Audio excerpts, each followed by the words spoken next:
Welcome to sauce TV. నేను మీ ఆబిద్ హుసేన్. ఒకసారి వాతావరణ సమాచారం చూసినట్లయితే తేలికపాటి నుంచి ఒక మోస్తరు లేదా ఉరుములతో కూడిన జల్లులు 1-2 చోట్ల కురిసేటువంటి అవకాశం ఉందని వాతావరణ శాఖ తెలియజేస్తుంది. దీనికి కారణమైతే ప్రధానంగా బంగాళాఖాతంలో నైరుతి బంగాళాఖాతంలో అల్పపీడనం ఏర్పడింది. రానున్న 24 గంటల్లో పశ్చిమ వాయువ్య దిశగా శ్రీలంక, తమిళనాడు తీరాల వైపు ప్రయాణించేటువంటి అవకాశం ఉందని వాతావరణ శాఖ అయితే అంచనా వేస్తోంది. సో ఈ అల్పపీడనం కారణంగా జిల్లాలో ఇప్పటికే వర్షాలు కురుస్తూ ఉన్నాయి.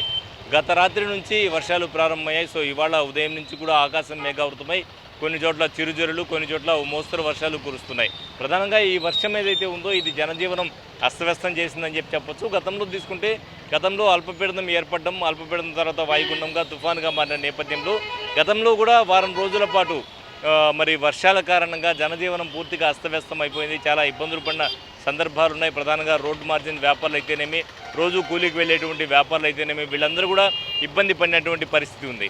సో ఆ గండం నుంచి గండం గట్టెక్కింది అనుకున్నటువంటి పరిస్థితుల్లో మళ్ళీ అల్పపీడనం కారణంగా జిల్లాలో మళ్ళీ వర్షాలు కురుస్తున్నాయి.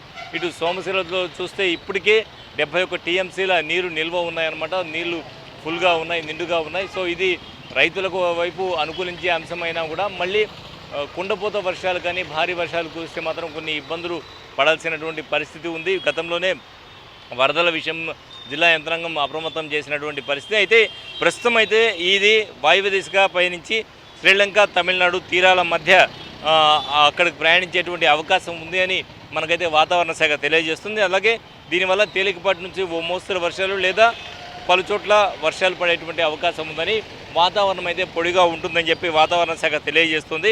1-2 చోట ఉరుములతో కూడినటువంటి వర్షాలు కూడా పడేటువంటి అవకాశం ఉందని వాతావరణ శాఖ తెలియజేస్తుంది. మరోవైపు ఎలాంటి విపత్తులనైనా ఎదుర్కొనేందుకైతే జిల్లా యంత్రాంగం అయితే సిద్ధంగా ఉంది. కెమెరామెన్ మహేష్తో హుసేన్, సాస్ టీవీ, నెల్లూరు.